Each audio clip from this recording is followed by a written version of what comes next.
Hello friends, welcome back to our channel. ഇന്നത്തെ നമ്മുടെ recipe എന്ന് പറയുന്നത് എള്ളും അവലും ഉപയോഗിച്ചിട്ട് ഉണ്ടാക്കാൻ പറ്റുന്ന നല്ല ഹെൽത്തി ആയിട്ടുള്ള ഒരു ലഡ്ഡുവാണ്. അപ്പോൾ ഈ ഒരു കർക്കിടക മാസത്തിൽ എല്ലാവരും പല പല തരത്തിലുള്ള മരുന്നുണ്ടകളും അതുപോലെ തന്നെ ഔഷധ കഞ്ഞികളൊക്കെ കഴിക്കാറുണ്ട്. അപ്പോൾ അതുപോലെ കഴിക്കാൻ പറ്റുന്ന ഒരു റെസിപ്പിയാണ് ഈ ഒരു എള്ളും അവലും വെച്ചിട്ടുള്ള ഈ ഒരു ഉണ്ട. അപ്പോൾ നല്ല ഹെൽത്തി ആയിട്ടുള്ള ഈ ഒരു റെസിപ്പി നമുക്ക് എങ്ങനെയാണ് ചെയ്യുന്നതെന്ന് നോക്കാം. അതിന് മുമ്പായിട്ട് എപ്പോഴും പറയുന്ന പോലെ തന്നെ നമ്മുടെ ഈ ഒരു ചാനൽ ആദ്യമായിട്ട് കാണുന്ന ഏതെങ്കിലും കൂട്ടുകാരുണ്ടെങ്കിൽ ഒന്ന് സബ്സ്ക്രൈബ് ചെയ്തിട്ടൊന്ന് സപ്പോർട്ട് ചെയ്യണേ.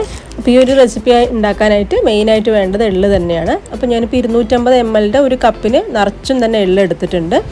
അപ്പോൾ ഈ എള്ള് ആദ്യം നമുക്ക് നല്ല രീതിക്കൊന്ന് കഴുകിയെടുക്കണം. കാരണം നമ്മൾ പാക്കറ്റിൽ നിന്നൊക്കെ വാങ്ങിക്കുന്ന എള്ളാണ്, അതിൽ ഒരുപാട് പൊടിയും അഴുക്കൊക്കെ ഉണ്ടാവും. അപ്പോൾ ഒരു 3-4 തവണ നന്നായിട്ട് കഴുകിയെടുത്താൽ മാത്രമാണ് ആ എള്ളത്തെ അഴുക്കൊക്കെ പോയി കിട്ടുള്ളൂ. അപ്പോൾ നന്നായിട്ട് ഇതുപോലെ ഒന്ന് കഴുകിയതിന് ശേഷം ഒരു അരിപ്പിയിലേക്ക് ഇട്ട് അത്യാവശ്യം വെള്ളമൊക്കെ ഒന്ന് വാർത്തിയെടുത്തിട്ടുണ്ട്. ഇനി ഇതുപോലെ ഒരു കോട്ടൻ്റെ തുണി എന്തെങ്കിലും വിരിച്ചിട്ട് അതിലും കൂടെ നമുക്ക് എള്ളൊന്ന് പരത്തി ഒന്ന് ആ ബാക്കിയുള്ള വെള്ളം കൂടെ ഒന്ന് ഒപ്പിയെടുക്കാം. അപ്പോൾ വെള്ളത്തിൻ്റെ നനവ് മുഴുവനായിട്ടും പോയതിന് ശേഷം വേണം നമ്മൾ ഈ ഒരു റെസിപ്പി ചെയ്യാനായിട്ട്, അല്ലെങ്കിൽ കുറച്ചധികം ടൈമായി പോവും ഉണ്ടാക്കി വരാനായിട്ട്. അപ്പോൾ എള്ളത്തെ വെള്ളം മുഴുവനായിട്ടും ഇതുപോലെ ഒരു കോട്ടൻ്റെ തുണിയിൽ വെച്ച് വിരുത്തി ഒന്ന് കളഞ്ഞതിന് ശേഷം നമുക്കൊരു പാൻ ചൂടാക്കാനായി വെക്കാം. പാൻ എടുക്കുന്ന സമയത്ത് നല്ല ചൂട് കട്ടിയുള്ള പാൻ തന്നെ എടുക്കുക. ഇനി അതിലേക്ക് നമ്മൾ വെള്ളമൊക്കെ കളഞ്ഞു വെച്ചിരിക്കുന്ന എള്ള് ചേർത്ത് കൊടുത്തിട്ടുണ്ട്. ഇനി നമുക്ക് ഈ എള്ള് നന്നായിട്ടൊന്ന് റോസ്റ്റ് ചെയ്യണം. നന്നായിട്ടൊന്ന് പൊട്ടി വരുന്നത് വരെ റോസ്റ്റ് ചെയ്യണം. നമുക്ക് എള്ള് കഴിക്കുന്നത് കൊണ്ട് ഒരുപാട് ഗുണങ്ങളുണ്ട്. നമ്മൾ വെളുത്തുള്ളിനേക്കാളും ഒരു 10 ഇരട്ടിയോളം കാൽഷ്യം കൂടുതലാണ് നമ്മൾ കറുത്തുള്ളി കഴിക്കുമ്പോൾ കിട്ടുന്നത്. അതുപോലെ തന്നെ ഇതിനകത്ത് ഒരുപാട് മെഗ്നീഷ്യവും ഫൈബറും അയണും ഒക്കെ അടങ്ങിയിട്ടുണ്ട്. അതുപോലെ നമുക്ക് അനീമിക്കായുള്ളവർക്ക് ഈ ഒരു കറുത്തുള്ളി കഴിക്കുന്നത് കൊണ്ട് ബ്ലഡ് കൂടാനായിട്ട് ഹെൽപ്പ് ചെയ്യും. അതുപോലെ തന്നെ ബോൺ ഹെൽത്തിനും ഒക്കെ വളരെ നല്ലതാണ്. പിന്നെ നമ്മുടെ ചീത്ത കൊളസ്ട്രോൾ ഉണ്ടല്ലോ, LDL, അത് കുറച്ചിട്ട് നല്ല കൊളസ്ട്രോൾ കൂട്ടാനായിട്ടും ഈ ഒരു എള്ള് ഒരുപാട് ഹെൽപ്പ് ചെയ്യും. അപ്പോൾ നമ്മുടെ എള്ള് മുഴുവനായിട്ട് നന്നായി ഒന്ന് പൊട്ടി നന്നായി ഒന്ന് റോസ്റ്റായി വന്നിട്ടുണ്ട്. അപ്പോൾ ഇത് ചെയ്യുന്ന സമയത്ത് മീഡിയം ഫ്ലെയിമിലായിരിക്കണം, അത് പ്രത്യേകം ശ്രദ്ധിക്കണം. ഇനി എള്ള് നമുക്ക് മറ്റൊരു പാത്രത്തിലേക്ക് മാറി ചൂടാറാനായിട്ട് വെക്കാം. ഇനി ആദ്യം ഒരു പാനിലേക്ക് തന്നെ 1 കപ്പ് അളവിൽ അവലാണ് ചേർക്കുന്നത്. ഞാനിപ്പോൾ മട്ടേരിയുടെ അവലാണ് എടുത്തിരിക്കുന്നത്. അപ്പോൾ ഇങ്ങനത്തെ റെസിപ്പിയൊക്കെ ചെയ്യുമ്പം കുറച്ച് കട്ടി കൂടി അവലെടുക്കുന്നതായിരിക്കും നല്ലത്. വളരെ തിന്നായിട്ടുള്ള വൈറ്റ് അവലൊന്നും എടുക്കണ്ട. ഇങ്ങനത്തെ മട്ടയവലുണ്ടെങ്കിൽ അത് തന്നെ എടുക്കുക. ഇനി നമുക്ക് ഈ ഒരു അവലും ഒന്ന് റോസ്റ്റ് ചെയ്തെടുക്കണം. അപ്പോൾ അവൽ റോസ്റ്റ് ചെയ്യുമ്പോഴും മീഡിയം ഫ്ലെയിമിൽ തന്നെ വെച്ചിട്ട് വേണം റോസ്റ്റ് ചെയ്യാനായിട്ട്.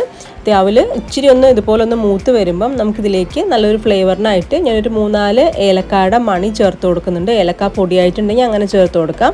അതിൻ്റെ കൂടെ തന്നെ ഒരു 1/2 ടീസ്പൂൺ ചുക്ക് പൊടിയും കൂടെ ചേർക്കുന്നുണ്ട്. ഈ പറഞ്ഞ പോലെ ചുക്ക് നമ്മൾ ഉണക്കി വെച്ചിട്ടുണ്ടെന്നുണ്ടെങ്കിൽ അത് ചേർത്ത് കൊടുത്താൽ മതി. എൻ്റെ അടുത്ത് ഇപ്പോൾ പൊടി ഉള്ളത് കൊണ്ടാണ് ഞാൻ അത് ചേർത്ത് കൊടുക്കുന്നത്. ഇനി നമുക്കിതെല്ലാം കൂടെ നന്നായിട്ടൊന്ന് ഇളക്കി നന്നായിട്ടൊന്ന് റോസ്റ്റ് ചെയ്തെടുക്കാം. അപ്പോൾ ഈ ഒരു അവിലിൻ്റെ ആ ഒരു റോസ്റ്റഡ് പരുവെന്ന് പറയുന്നത് നമ്മൾ കൈ വെച്ചിട്ട് ഇങ്ങനെ ഒന്ന് പ്രസ് ചെയ്യുന്ന സമയത്ത് ഇതുപോലെ ഒന്ന് പൊടിഞ്ഞു വരുന്ന ഈ ഒരു പരുവാണ് വേണ്ടത്. അങ്ങനെ ആയിക്കഴിയുമ്പോൾ നമുക്ക് ഫ്ലെയിം ഒന്ന് ഓഫ് ചെയ്ത് വെക്കാം. അതിനുശേഷം ഈ ഒരു അവിലും മറ്റൊരു ബൗളിലേക്ക് മാറ്റിയിട്ട് നമുക്ക് ചൂടാറാനായിട്ടൊന്ന് മാറ്റി വയ്ക്കാം. ഇനി നമുക്ക് വേണ്ടത് കപ്പലണ്ടിയാണ്. ഞാനിപ്പോൾ ഒരു 1/4 കപ്പ് അളവിലാണ് കപ്പലണ്ടി എടുത്തിരിക്കുന്നത്.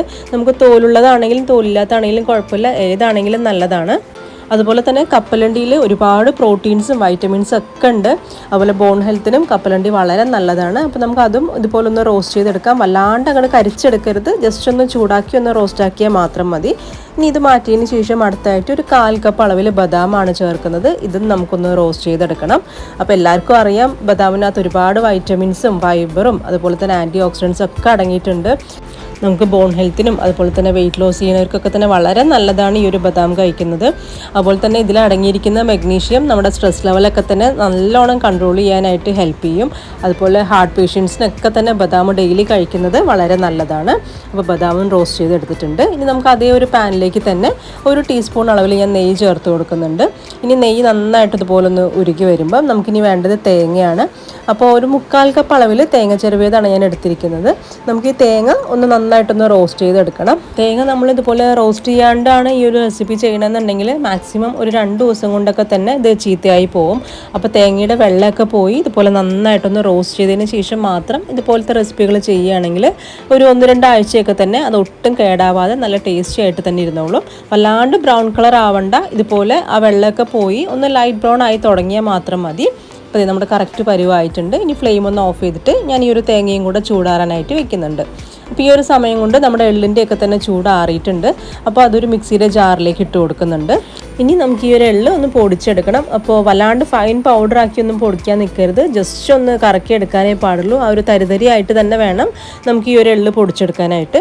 ഈ ഒരു പരുവത്തിൽ വേണം പൊടിക്കാനായിട്ട്. ഇനി നമുക്ക് ഈ ഒരു എള്ള് അത്യാവശ്യം വലുപ്പമുള്ളൊരു ബൗളിലേക്ക് ഇട്ട് കൊടുക്കുന്നുണ്ട്. എല്ലാം കൂടെ നമുക്ക് മിക്സ് ചെയ്യാനായിട്ടുള്ളതാണ്. അപ്പോൾ കുറച്ച് വലിയ ബൗൾ തന്നെ എടുക്കുന്നതായിരിക്കും നല്ലത്.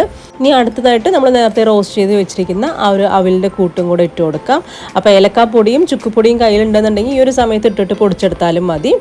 അവലും അതുപോലെ തന്നെ കുറച്ച് തരിതരിയായിട്ട് തന്നെ ഒന്ന് പൊടിച്ചെടുത്തിട്ടുണ്ട്.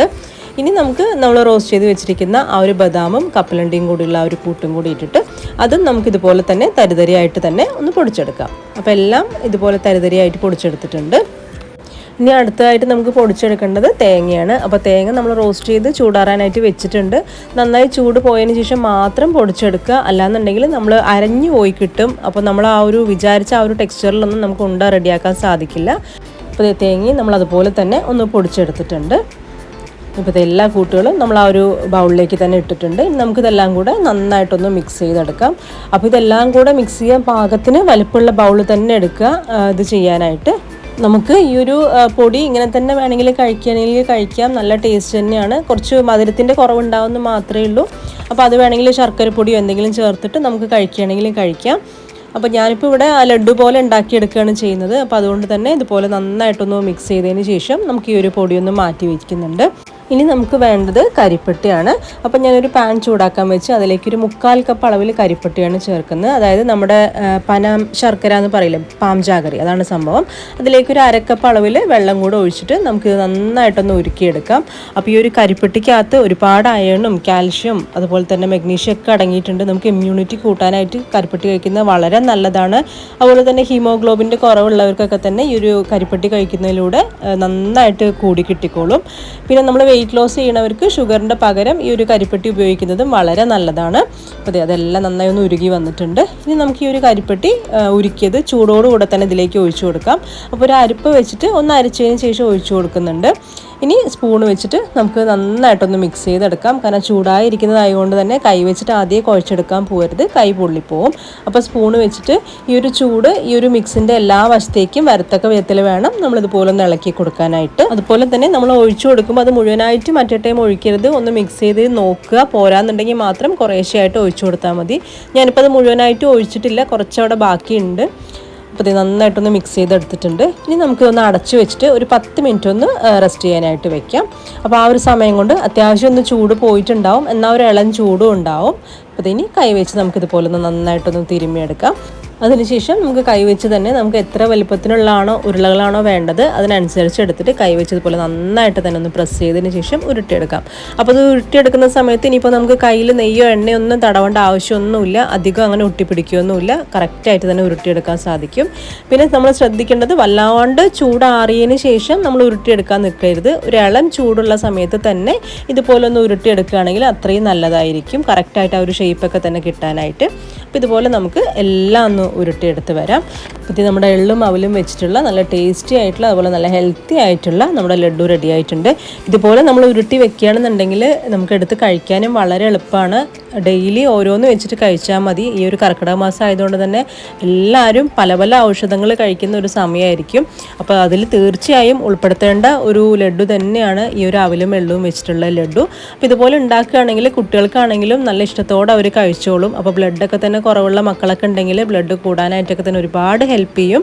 അപ്പോൾ എല്ലാവർക്കും ഈ ഒരു അവലും എള്ളും വെച്ചിട്ടുള്ള ഈ ഒരു റെസിപ്പി ഇഷ്ടമായിട്ടുണ്ടാകുമെന്ന് വിചാരിക്കുന്നു. ഇഷ്ടമായിട്ടുണ്ടെങ്കിൽ തീർച്ചയായും ഇതുപോലെ ഒന്ന് ട്രൈ ചെയ്ത് നോക്കുക. അതിനുശേഷം നിങ്ങളുടെ അഭിപ്രായങ്ങൾ കമൻറ്റ് ബോക്സിൽ ഉടനെ അറിയിക്കുകയും കൂടെ വേണേ. അപ്പോൾ ഇനി നമുക്ക് വീണ്ടും നല്ലൊരു റെസിപ്പി ആയിട്ട് കാണാം. എല്ലാവർക്കും ബൈ.